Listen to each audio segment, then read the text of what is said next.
Assalamualaikum warahmatullahi wabarakatuh. Selamat pagi semuanya. Alhamdulillah ketemu lagi dengan Bu Septi hari ini. Kita masih akan belajar tematik. Masih semangat ya belajar tematiknya ya di rumah. Walaupun belajar di rumah kalian harus tetap semangat, harus tetap rajin, serius, sungguh saat belajar ya. Hari ini kita akan belajar pembelajaran 5. Jangan lupa sebelum belajar kita harus berdoa terlebih dahulu ya, agar saat kita belajar diberikan selalu kemudahan oleh Allah Subhanahu wa taala ya. Hari ini dilihat bukunya di halaman 158 ya. Di situ ada bacaan di paling atas. Warga lingkungan rumah Udin akan berolahraga bersama. Mereka berkumpul di tempat terbuka. Udin dan Edo juga ikut. Apakah kamu bisa melakukan gerakannya? Kalian lihat gerakannya di sini. Di halaman 168. Di situ terlihat Udin sedang melakukan gerakan meloncat. Kemarin Bu Guru sudah jelaskan meloncat itu apa. Meloncat adalah mengangkat kedua kaki secara bersamaan. Itu meloncat. Seperti gerakan hewan apa ya? Oh ya, gerakan hewan kelinci itu meloncat gerakannya. Gerakan hewan katak itu juga meloncat. Ya, seperti itu. Nah, itu gerakan meloncat. Dilihat di halaman 68 gambarnya gerakan meloncat. Selanjutnya dilihat di halaman 169. Di situ ada gerakan meloncat. Di situ yang pertama di paling atas itu adalah meloncat beraturan. Ke depan beraturan. Sedangkan yang bawah itu adalah meloncat zigzag. Jadi arahnya zigzag ke kiri dan ke kanan. Itulah macam-macam gerakan meloncat. Kalau kita melakukan gerakan meloncat saat berolahraga, itu adalah melatih kekuatan otot kaki. Pintar. Selanjutnya di halaman 170. Dilihat di situ ada percakapan antara Made dan Udin. Di situ ada percakapan antara Made dan Udin. Bu Guru bacakan, kalian yang menyimak ya. Yang pertama, Udin bilang, Made, ayo kita berolahraga bersama di lapangan. Made menjawab, maaf Din, kali ini aku tidak ikut berolahraga. Udin menjawab, tidak apa-apa Made, apakah kamu akan pergi ke suatu tempat?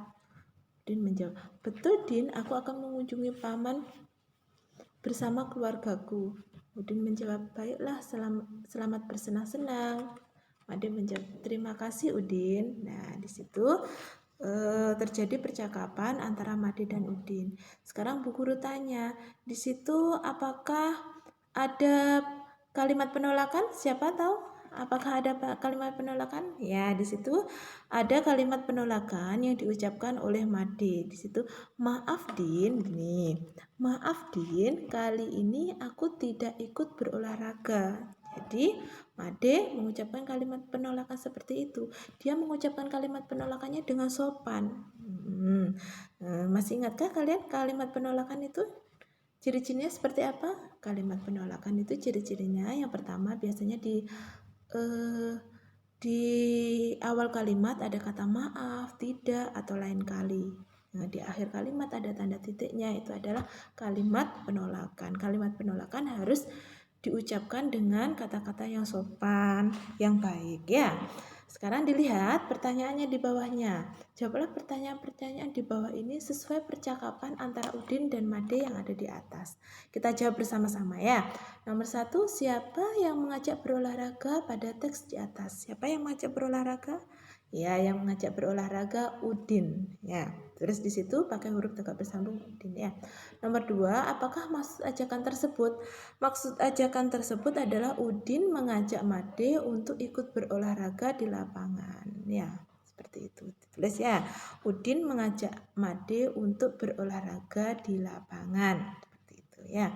Nomor 3, siapa yang menolak ajakan? Yang mengajak Udin, yang menolak Made. Jadi siapa yang menolak ajakan? Ditulis di situ jawabannya Made. Selanjutnya nomor 4, mengapa ia menolak ajakan tersebut? Kenapa tadi Made kok menolak ajakan Udin berolahraga? Karena Made akan mengunjungi paman bersama keluarganya. Boleh seperti itu ya, ditulis. Ya, nomor 5, tulislah kalimat penolakan yang diucapkan. Yang diucapkan tentunya diucapkan Made. Mana kira-kira kalimat penolakan yang diucapkan Made? Nah, ini benar. Kalimat penolakan yang diucapkan Made adalah, tulis di sini ya, di nomor 5 jawabannya, maaf Din, kali ini aku tidak ikut berolahraga. Itu adalah kalimat penolakan yang diucapkan Made. Ya, jawaban nomor 5. Ya. Sudah ditulis semua ya. Selanjutnya dilihat di halaman 171. Di situ ada bacaan yang judulnya berolahraga bersama. Bu Guru bacakan ya, kalian yang menyimak di rumah. Warga di sekitar rumahku akan berolahraga bersama. Kegiatan tersebut dilakukan di lapangan. Di perjalanan menuju lapangan, aku bertemu Made. Aku mengajak Made untuk ikut berolahraga. Namun Made tidak bisa ikut. Made akan mengunjungi pamannya. Tiba di lapangan, sudah banyak anak yang berkumpul. Mereka sedang melakukan pemanasan. Kami berolahraga dengan kompak. Kami berolahraga bersama. Nah, di situ. Jadi di situ menceritakan suasana lapangan yang sudah ramai, banyak anak-anak berkumpul di situ berolahraga bersama, seperti itu ya. Jadi itu adalah cerita tadi antara Udin dan Made, mengajak Made ya. Selanjutnya dilihat di halaman 173. Made menolak ajakan Udin dengan sopan. Jadi kalimat penolakan itu harus diucapkan dengan sopan. Sikap Made dan Udin menunjukkan kerukunan dan persatuan. Mengapa persatuan dan kesatuan di masyarakat? Menjaga persatuan dan kesatuan di masyarakat sesuai dengan pengamalan sila ketiga Pancasila. Jadi menjaga kerukunan, bersikap adil dengan teman adalah sesuai dengan menjaga kerukunan sesuai dengan persatuan dan kerukunan sesuai sila ketiga Pancasila. Siapa tahu lambang sila ketiga Pancasila? Ya benar, lambang sila ketiga Pancasila adalah pohon beringin dan bunyinya gimana bunyi? Persatuan Indonesia ya. Di situ tulislah contoh pengamalan sila ketiga di masyarakat. Apa saja contoh pengamalan sila ketiga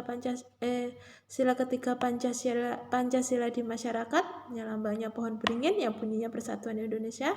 Contohnya antara lain adalah kalau Persatuan Indonesia contohnya bangga menggunakan barang-barang dalam negeri. Itu adalah contoh sikap yang sesuai dengan sila ketiga Pancasila. Terus apalagi?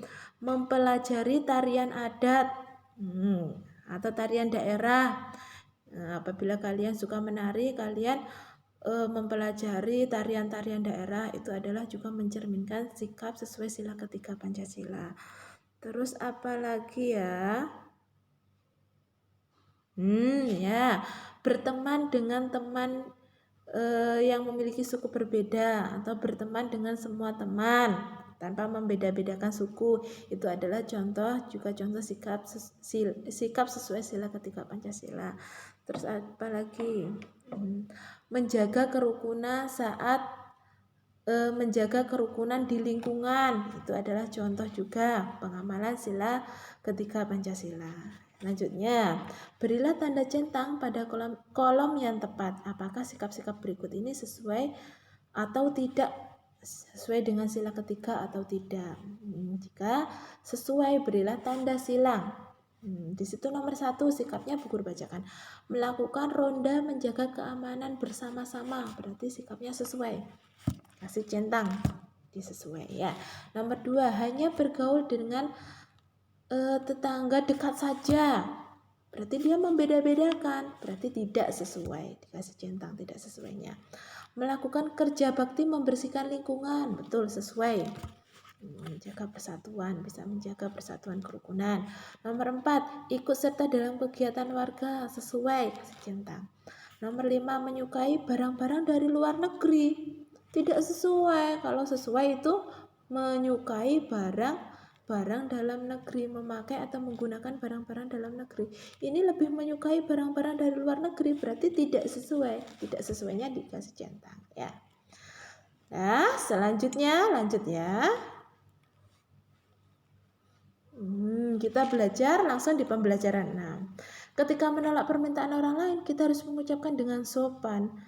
Kerukunan akan terjaga bila kita bertutur kata dengan baik. Pernahkah kamu mendengarkan dongeng tentang menolak permintaan seseorang? Jadi di dongeng tersebut ada kalimat penolakannya. Ya, nanti sekarang kita baca bersama-sama ya. Judulnya Kisah JJ si Jerapah. Di situ ada dongeng. Dongeng itu adalah cerita yang berisi tentang cerita hewan. Dongeng yang berisi tentang hewan. Ya, itu kisah JJ si jerapah. Di padang rumput yang luas hiduplah sekelompok jerapah. Ada jerapah bernama JJ dan Jojo. JJ bersifat sombong karena merasa tubuhnya paling tinggi. Jojo bersifat baik hati. Jadi ada dua, JJ sama Jojo. JJ sombong, sedangkan Jojo baik hati. Tubuhnya tidak terlalu tinggi. Pada suatu hari, kakek jerapah meminta tolong pada JJ dan Jojo. Kakek jerapah meminta tolong diambilkan daun segar. Namun JJ menolak. Dia bilang, "Tidak mau, Kek, saya sedang repot." Jojo dengan sekuat tenaga mengambil daun segar untuk kakek jerapah. Suatu hari, JJ mendapat kesulitan. JJ jatuh, kakinya terjepit batuan. Teman-teman hewan lain tidak tega melihat JJ kesulitan. Mereka menolong JJ. Akhirnya JJ sadar bahwa saling menolong antar teman itu penting. Seperti itu. Jadi JJ sombong, dia tidak mau membantu temannya, tidak mau membantu kakeknya. Sedang Jojo jerapah yang baik hati, dia selalu membantu orang lain saat terkena kesulitan, mendapatkan kesulitan. Temannya tidak tega kalau dia membiarkan JJ kesulitan. Akhirnya mereka membantu dan menolong JJ. Akhirnya JJ sadar kalau kita harus saling menolong karena kita tidak bisa hidup sendiri. Ya, seperti itu ceritanya. Jadi kita dengan sesama teman harus saling menolong. Tidak boleh kita bersikap sombong. Jadi saat kita mendapat kesulitan, kalau kita sering menolong orang lain, kita pasti juga akan ditolong orang lain. Jadi kita harus saling membantu dan saling menolong. Ya, selanjutnya di halaman 177 dalam dongeng terdapat sikap gotong royong. Selain itu terdapat sikap adil dalam menolong orang lain. Sikap tersebut sesuai dalam pengamalan Pancasila sila keempat dan sila kelima Pancasila. Masih ingatkah kalian lambang sila keempat dan lambang sila kelima Pancasila? Lambang sila keempat Pancasila adalah kepala banteng dan lambang sila kelima Pancasila adalah padi dan kapas. Dan bunyi sila keempat, masih ingat kalian bunyi sila keempat? Ya, bunyi sila keempat adalah kerakyatan yang dipimpin oleh hikmat kebijaksanaan dalam permusyawaratan perwakilan. Sedangkan bunyi sila kelima adalah keadilan sosial bagi seluruh rakyat Indonesia. Jadi di situ ada gambar.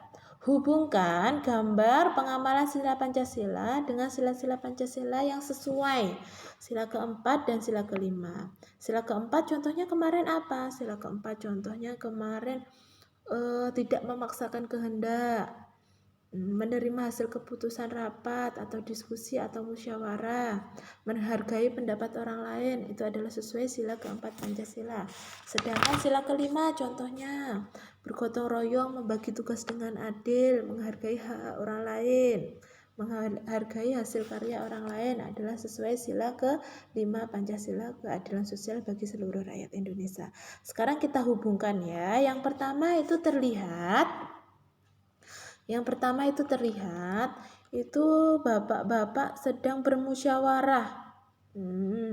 Bapak-bapak itu sedang bermusyawarah, itu melakukan voting, pemungutan suara. Kira-kira sesuai sila keberapa? Ya benar, sila keempat Pancasila. Ditarik garis ke lambang sila keempat Pancasila. Selanjutnya itu sampingnya itu ada warga yang sedang membantu korban bencana alam. Itu kayaknya sepertinya tanah longsor. Jadi membantu orang lain yang sedang kesulitan sesuai sila ke-5 Pancasila. Nanti ditarik garis ke sila ke-5 Pancasila. Selanjutnya di situ ada Udin yang menolong nenek sedang menyeberang jalan. Udin anak yang baik, saat menolong dia tidak memilih-milih, semua orang dia tolong, berarti dia bersikap adil sesuai sila kelima Pancasila. Ditarik garis ke gambar atau lambang sila kelima Pancasila padi dan kapas. Selanjutnya di situ bapak-bapak lagi bermusyawarah. Sepertinya dia bermusyawarahnya tidak ada keributan, saling menghargai, saling menghormati sesuai sila keempat Pancasila. Ditarik garis lagi ke lambang sila keempat Pancasila. Selanjutnya melakukan posyandu. Di situ ibu-ibu melakukan posyandu itu sesuai sila ke-5 Pancasila. Ya, seperti itu. Selanjutnya di halaman 178. Tulislah contoh lain yang sesuai sila keempat atau sila kelima Pancasila. Contohnya sila keempat tadi apa? Menghormati pendapat orang lain. Boleh nanti di situ ditulis ya, sambil kalian melihat video dari Bu Guru, kalian menulis ya. Yang pertama, menghormati pendapat orang lain, ditulis di situ. Yang kedua, menerima hasil keputusan. Yang ketiga, tidak memaksakan kehendak atau pendapat. Sedangkan contoh yang sesuai sila kelima, sikap sesuai sila kelima, contohnya bergotong royong juga sesuai sila kelima, bersikap adil sesuai sila kelima, menghargai hak-hak orang lain sesuai sila kelima Pancasila, menghargai hasil karya orang lain juga sesuai sila kelima Pancasila. Ya, nanti ditulis di situ sambil kalian mendengarkan video dari Bu Guru ini ya. Demikian penjelasan dari Bu Guru, semoga kalian paham, mengerti. Jika ada yang belum paham, mengerti, boleh bertanya ke WA Bu Guru. Kurang lebihnya Bu Guru minta maaf. Wassalamualaikum warahmatullahi wabarakatuh.